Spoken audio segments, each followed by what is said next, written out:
Thank you. Thank you. Happy Father's Day. Man, I can't say more than what has already been said. What a great team. We love dads. And so thank you so much for being here, especially if you're a father. Thank you for the impact that you have in your family's life. God has you there for a reason. You're not a dad by accident. No matter what people may have told you, no matter what you may have told yourself, you're not a dad by accident. So I just want to say thank you. Thank you for being here. And by the way, those 3 dads we had in the video, they'll be in the lobby to sign autographs if you want to get it before it goes viral. Yeah, that was really fun. Thank you guys for doing that. Hey, one of the things I want to ask is I was thinking about this. So I mentioned before that my wife and I are starting to train for a Spartan race. And a part of a Spartan race, which is like an adult obstacle course, means you have to run. And the furthest I've ever run was in high school, and that was about 6 or 7 miles. I can't do that now, so I got to work on that. But let me just ask, how far, what's the farthest you've ever run? Has anybody beat, let's just say 7 miles? Show of hands. Okay, don't need to brag. I thought 7 was pretty good. Okay, how about 10 miles? Anybody beat 10 miles? Okay, about the same hands. How about half marathon, which is what, 12.6? 13 point what? 0.1. Okay, anybody run a marathon in here? Good gracious. Anybody run more than a marathon? So we got 2 people. That's impressive. Okay, I need to follow your workout regimen or something. That's impressive. Well, congratulations. Well, I bet at the end of that, no matter how far you run, you're probably pretty exhausted, and thinking about even doing an ultra marathon or anything above what you did probably feels pretty daunting. Well, check this story out. So this year, a man named Russ Cook, who's a 27-year-old man from England, set out last year to run the entire length of Africa. He started in South Africa and eventually made his way up the west coast to Tunisia.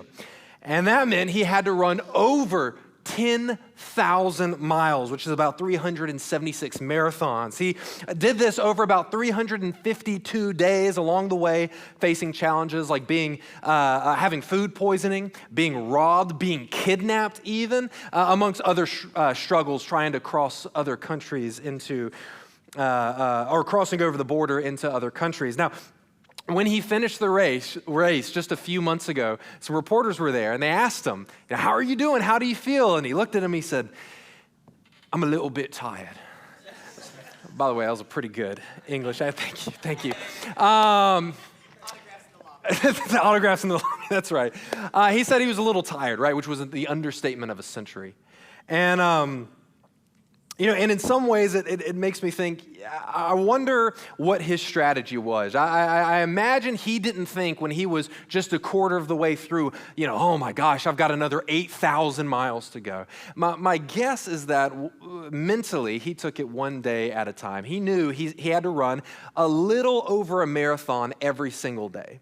Of course, probably not when he had food poisoning, but that was the original plan. If I can run a marathon every day, I can get through this in X number of days. It ended up taking him a little longer because of those things we mentioned. But I imagine that he just focused on what he had to do that day rather than having the entire run before him. And as I thought about that story and was reading it, I felt like that's a little bit like the Christian life in some ways. And see, receiving Jesus and being baptized isn't the end of the race, but it's the starting point. It's the starting line of a life devoted to Him, filled with many joys and sorrows and just ordinary moments. But I think it's important along that journey, as each of us are following Christ, that we don't just look at where we want to be, but we, as Jesus said, take it one step at a time. We let the worries for today be enough. And so we focus on what is the next right step for me. And that's the idea that I want to put before you as we continue going through the Gospel of Mark. We've seen Jesus continue to go through his ministry, making many friends along with many enemies at the same time. And we looked at last week how he intentionally went to a non-Israelite region to share the gospel, to heal, to proclaim truth. And so we see him still in this Gentile region, which for many of his Jewish friends would have been seen as sort of offensive. Why are you doing ministry out there? But as with anything, Jesus does this for a reason. And so we're going to pick back up while he is still outside of Israel. We're going to start in Mark chapter 8 in verse 1. If you have your Bibles with you, go ahead and open there. If not, the words are going to be up here on the screen for you to follow along. But we're going to start in verse 1 of Mark 8. This is what God's word says. It says, during those days, another large crowd gathered. And since they had nothing to eat, Jesus called his disciples and said, I have compassion for these people. They've already been with me 3 days and have nothing to eat. If I send them home hungry, they'll collapse on the way because some of them have come a long distance. His disciples answered them, but we're in a remote place. Can anyone get enough bread to feed them? How many loaves do you have? Jesus asked. 7, they replied. Well, he told the crowds to sit down on the ground, and when he had taken the 7 loaves and given thanks, he broke them and gave them to the disciples to distribute to the people. And they did so. They had a few small fish as well, and he gave thanks for them and told the disciples to distribute them. The people ate and were satisfied. And afterwards, the disciples picked up 7 basketfuls of broken pieces that were left over. And about 4,000 were present. After he had sent them away, he got into a boat with his disciples and went to the region of Dalmanutha. Now, if you're feeling like if you're experiencing a little deja vu, like we've heard this before, you're not entirely wrong. Back in chapter 6, we looked at Jesus' feeding of the 5,000, which again only included the men, including women and children. It may have been upwards of 15 to 20,000 people. And so here we have another story, but with a couple of noticeable differences. The first is that it was 4,000 instead of 5,000, so you're looking at maybe somewhere between 10 to 13,000 people. But the second and really more noticeable thing you see is that this is taking place in a non-Jewish area. Again, last we saw, he went over to the Decapolis, which is just outside of Israel, still really close, but it was 10 non-Jewish cities that had allied together, and this was the region he was performing the miracle. And what that would have told Mark's readers, who were likely Christians being persecuted in Rome, is that God cares for you too. You don't have to be a Jew for God to care about you. Wow, that rhymes, doesn't it? He cares for you too. Now, sometime shortly after this moment, we see, as is often the case, the Pharisees, the Jewish religious leaders, come on over to spoil the party.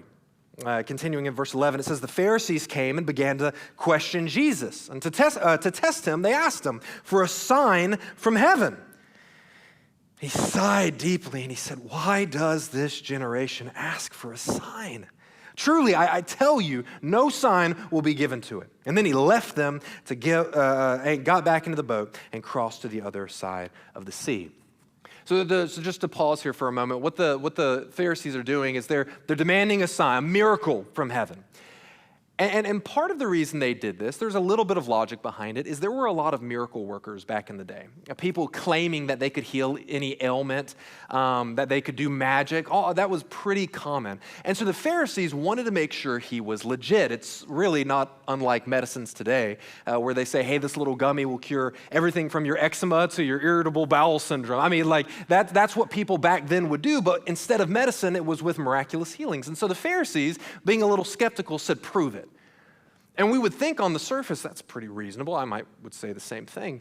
Until you recall that over the last few chapters, we've seen Jesus performing many miracles, including making people walk, including healing withered hands, casting out demons, all of this stuff in the sight of the Pharisees. And so really, for them, it wasn't an evidence problem that they had. Instead, it was the hardness of their hearts. The Bible often calls that unbelief.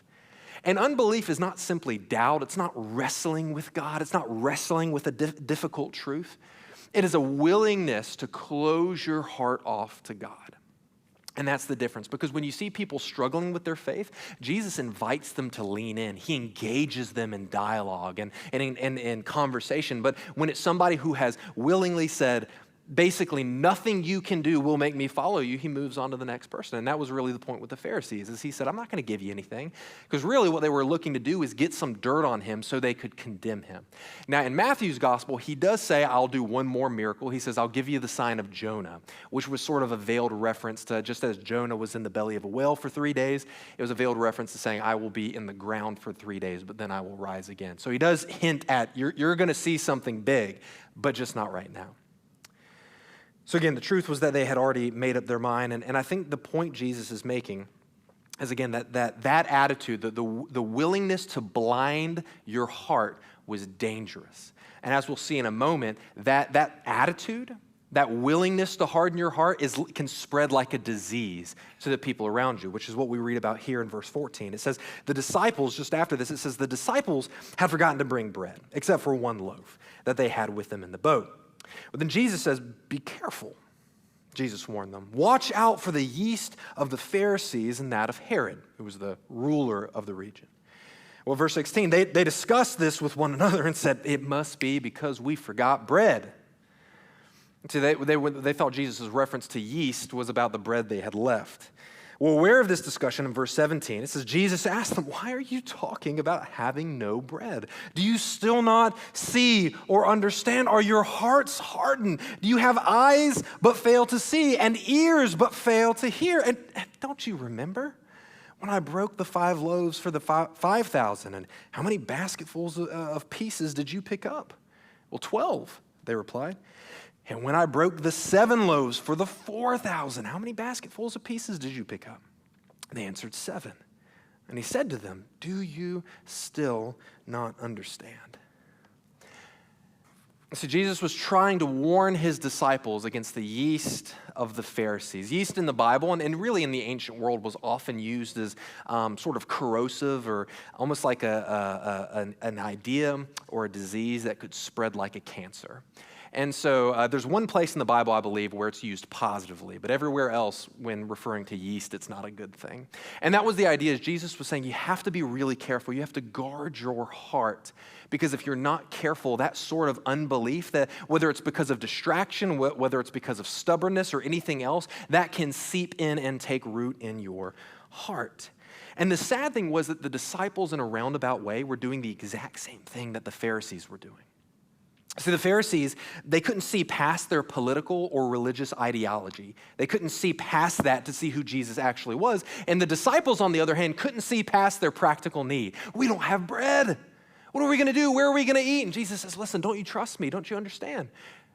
Pointing back to those other times, look at how often I multiplied bread. Food is not going to be your problem. Don't you understand?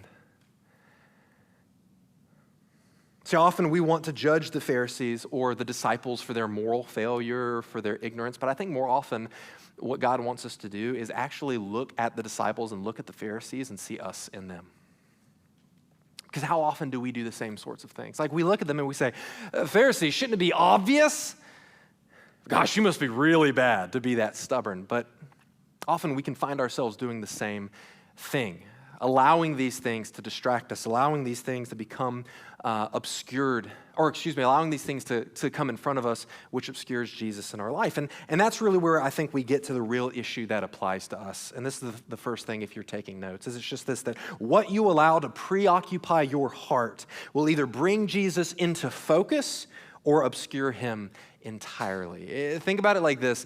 It's sort of like we are all naturally spiritually nearsighted. So if you're nearsighted, you can see things very clearly close up, but the further away it gets, the more blurry it becomes.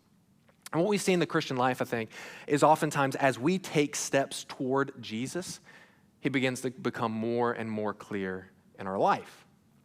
But the opposite is also true. The further we step back from him because of our doubt, our stubbornness, our self-preservation, our arrogance, the more obscured he becomes. And so we're constantly faced every day with the decision, are we going to step toward him or further away? There's really not a middle ground, as much as we like to think it is. And each decision we make has consequences, either for the good or for the bad.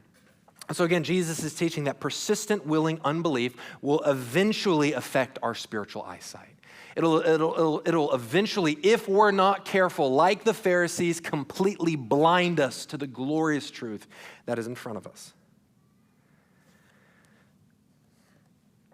And oftentimes that unbelief, we can see that crop up in the areas of our life where we're not willing to trust Jesus in.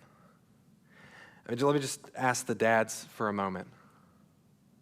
Now, how much do you trust the Lord as you're trying to navigate fatherhood? As you think about your kids, do you trust that God cares more about your kids than even you do? Are you willing to trust the Lord in that area, or are you feeling like you have to just plow through it. Because fatherhood, just like with motherhood, is complicated, and you're constantly juggling different concerns. How am I going to provide for my family? How do I make sure that I'm not an absent father, that I don't allow work to pull me away, but also how do I provide? How do I take care of my own mental health? How do I do these things and not let somebody down? Now, these are big questions, and again, we're often tempted to just shove those concerns down and then deal with them privately, right? I'll do that at a later date. I'll deal with that later. It'll be fine. Or that's what we tell people, especially when they ask us, how are you doing? It's fine. It's not a big deal. But again, the fact of the matter is, if those worries are stemming from unbelief or a lack of trust in God, then the more we allow those things into our hearts, the more obscured God will be in our lives. Because God wants to do some amazing things, but if we're constantly stepping back from him, no, I got it, the further into the distance he'll fade, and the harder and harder it'll be to see him in our life. Now, as a sort of living metaphor for this, as well as the hope, because there is hope. It doesn't have to be like that, and that's the beautiful thing, is the Bible doesn't just say like, hey, life stinks. Good luck, deal with it. No, but it always presents us with hope. Like there's a challenge, there's an obstacle, but there's always an answer to that. And so as a sort of living metaphor, Mark gives us a very unique story about Jesus. This is in verse 22. He says, they came to Bethsaida, which is over toward the Israel border. So they're getting back into Israel. And it says, and some people brought a blind man and begged Jesus to touch him. Well, he took the blind man by the hand and led him outside the village. And when he had spit on the man's eyes and put his hands on him, Jesus asked, do you see anything? And he looked up and he said, well, I see people. They look like trees walking about. And then once more, Jesus put his hands on the man's eyes. Then his eyes were opened and his sight was restored and he saw everything clearly. And then Jesus sent him into the village and said, don't even go into the village. So why is this story unique? Well, one, it's the only miracle to occur only in the Gospel of Mark. And why does Mark include it, and why does he include it here where we're sort of talking about spiritual eyesight, we're talking about unbelief, all those things? And then the other question that you might be wondering is, why does Jesus have to place his hands on the man twice? So we looked at, I think it was last week, how Jesus did something similar. And then saliva in the ancient world was thought to have healing properties. So today we would say, gross, don't do that. But back then, that's what people did. And so Jesus was demonstrating to him, again, communicating in the man's own understanding that he was doing something special to his eyes. But the question is, why did it happen gradually over time? Other miracles we've seen, Jesus touches somebody and it just, bam, it's done. They're healed. They're walking around. They're jumping. They're singing. They're alive, right? The mute man in the last chapter was speaking immediately. But then when it comes to this man, he touches his eyes and he still can't see, at least perfectly. He says, I think those are trees that are moving around. And then Jesus touches him again and he can see. I think what's going on here, and many scholars would agree with this, is that Jesus is displaying in this healing a profound truth, both to the man, but also to his disciples. And I think Mark picks up on this, and that's why he includes this story in the discussion about unbelief and about trust.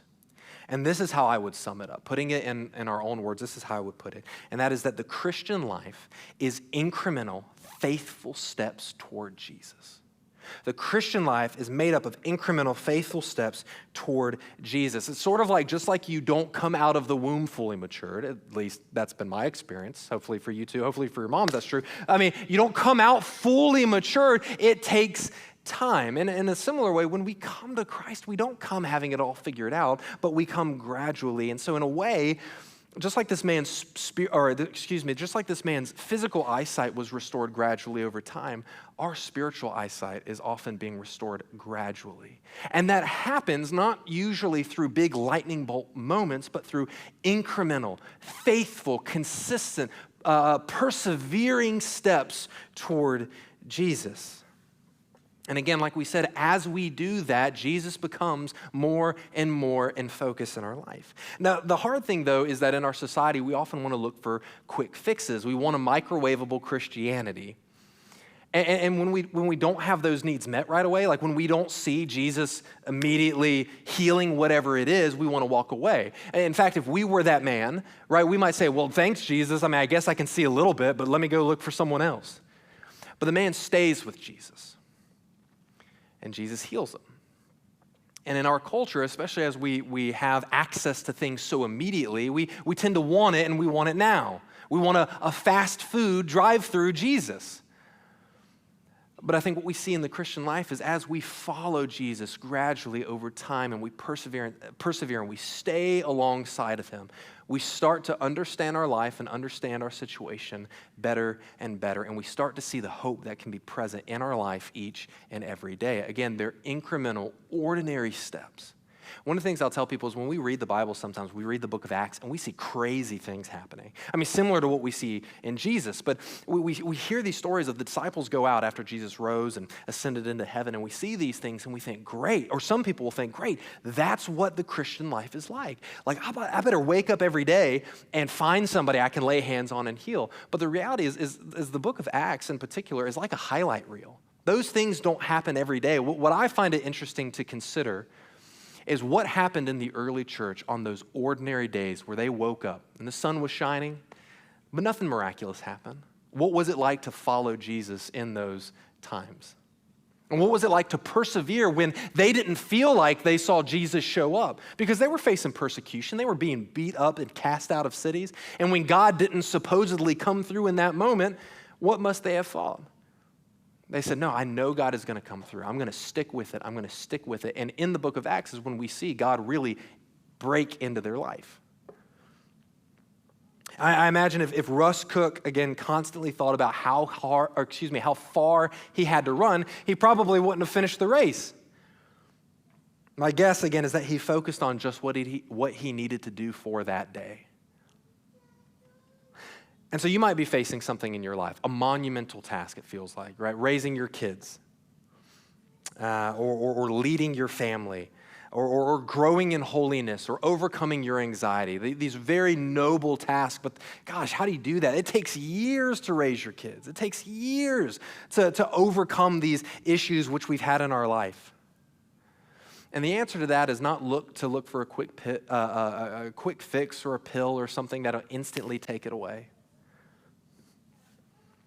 But it's to walk alongside Jesus and watch him gradually over time begin to transform your life. That doesn't mean, again, medicine or anything else is not good. No, those things are incredibly helpful. But it's in the day in and day out work of the ordinary Christian life that we see God begin to do amazing things.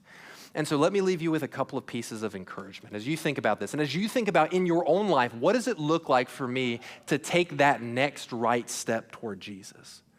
Let me give you two pieces of encouragement. The first is this, is that Jesus doesn't expect you to have 20/20 vision. God doesn't expect you to have 20/20 vision, again, to see the gospel clearly from the very beginning. You see, the message of the gospel and the point of the Bible is that because you and I could never see God clearly, God came down to us. Because we are spiritually nearsighted, God didn't say, come up to me. He says, I'm going to come down to you so that you can see me, so that you have a chance to see me. Because there's no amount of work you can produce that'll help you to see God clearly unless he first approaches you. And in Jesus, that's what we see. In Jesus, we see God taking the first step toward us and saying, I'm here. I want you to see me. I'm available. He's not going to force himself on us, but he's saying, I'm here. The Pharisees didn't want anything to do with him, so he said, okay, I'll go to people who do want to see. So if you're willing to trust Jesus with your soul, then you can rest in knowing that his grace covers over your imperfections, no matter what they are. Okay, so you can have rest because of his grace. The second thing is this, is that God's grace frees you to take the next step toward him. God's grace frees you to take the next step toward him. What I mean by that, so there's two types of freedoms some people will talk about. One is freedom from something, and another type of freedom is a freedom for or a freedom to do something. So in other words, there's freedom from prison. Maybe you get released from jail, and so there's freedom from prison.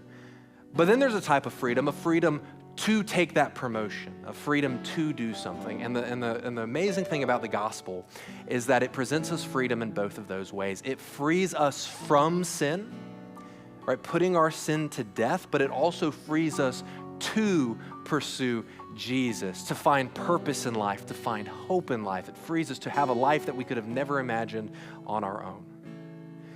So many people, and maybe this is you, maybe not, but I imagine there's some of you in here that feel like you are having to live your life performing for God.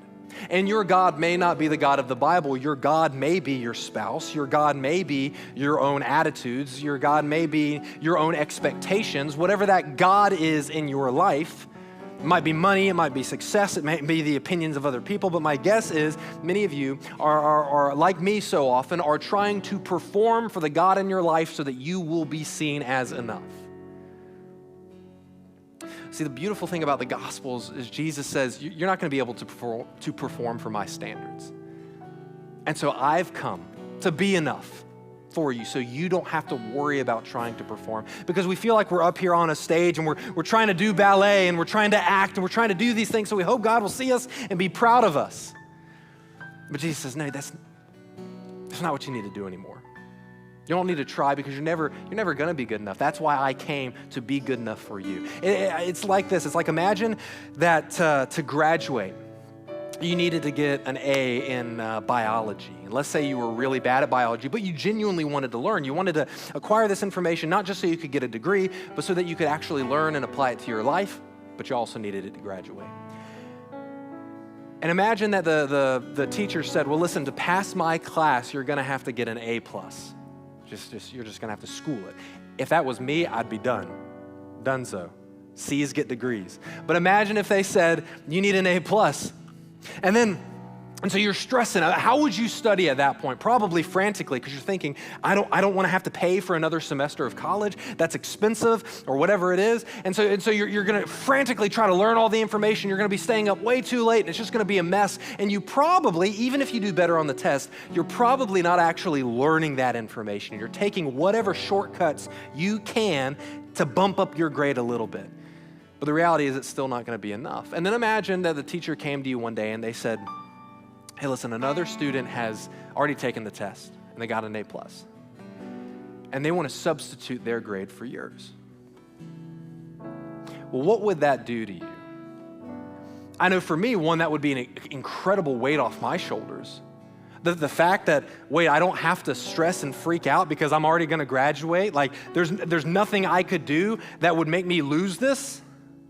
There'd be a sense of peace. But then the other thing is if I really wanted to learn in that class, it would free me up to study in a way that information actually becomes real to me. And in a way, I think that can be analogous to the Christian life, where Jesus says you don't have to perform anymore. Stop performing. Because when you do, you're often you and I are often missing the same, or the main point that Jesus wants to get through to us. And that was the problem with many of the Jews in that day, is they were trying so hard to get God to love them. And they kept missing Jesus when he was right in front of them. But the thing for us is that if we accept that grace and we say, okay, God, I know that you accept me because I've given myself to you. I've said, God, I can't do it on my own. I need you to come into my life. Then that frees us from having to perform so that we can start to truly live. We can start to chase after him and we can watch him transform our life because we know that our souls, our salvation is not dependent on whether we understand enough or we do enough or we're good enough. We know it's based solely on Jesus. Then we can start to truly live.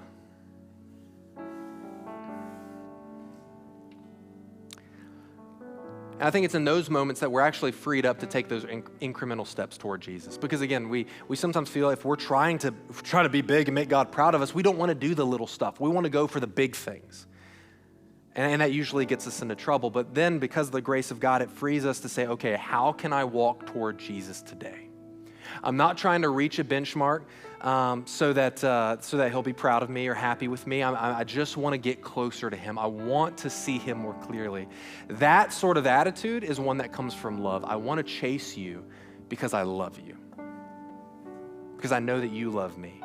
I'm not chasing you to earn your attention, or to earn your love. You've already given that to me. I'm just chasing you because I love you and I want to see you more clearly in my life. So I want to ask you, where can you take that step toward Jesus? It's going to be different, probably, for you versus the person next to you versus me. But where can you take that next incremental, faithful step toward Jesus? It might be by choosing to forgive somebody rather than to stay bitter and resentful toward them. It could be that you choose to trust over choosing to fear, choosing to trust that God cares for you rather than being so concerned with your practical needs. It might mean avoiding gossip at work. It might mean talking to somebody about your faith, knowing that it's going to be a little awkward. Just trusting God with the results. Where can you take that next step toward Him? Again, because if you're like me, sometimes I see this picture of what I want to be and it becomes so daunting, I actually feel paralyzed, spiritually paralyzed. Like, I'm never going to be able to do that. And then I have to bring it back down and say, okay, how can I choose to follow Jesus right now today? What is the next right thing that I can do so that I can see Him more clearly? Because I know He loves me and I love Him and I want to be with Him. So what can I do to chase after Him? And I want to encourage you to do the same thing. And if you're sitting in this room and you're tired of performing for your God, you're tired of performing for the American dream or the goals or the to-do list you've set out for yourself, for your boss, for your parents. And I want to encourage you to come to Jesus and find rest for your souls. I want to encourage you to at least consider, what would it be like if you actually loved me, God? Because when we open that door, when we crack that door and we say, okay, Jesus, maybe, gosh, he engages with us. He comes to us. He says, oh, you're asking questions? You don't have it all figured out? That's okay. In Mark later, we'll see a man who said, God, I believe, but help my unbelief.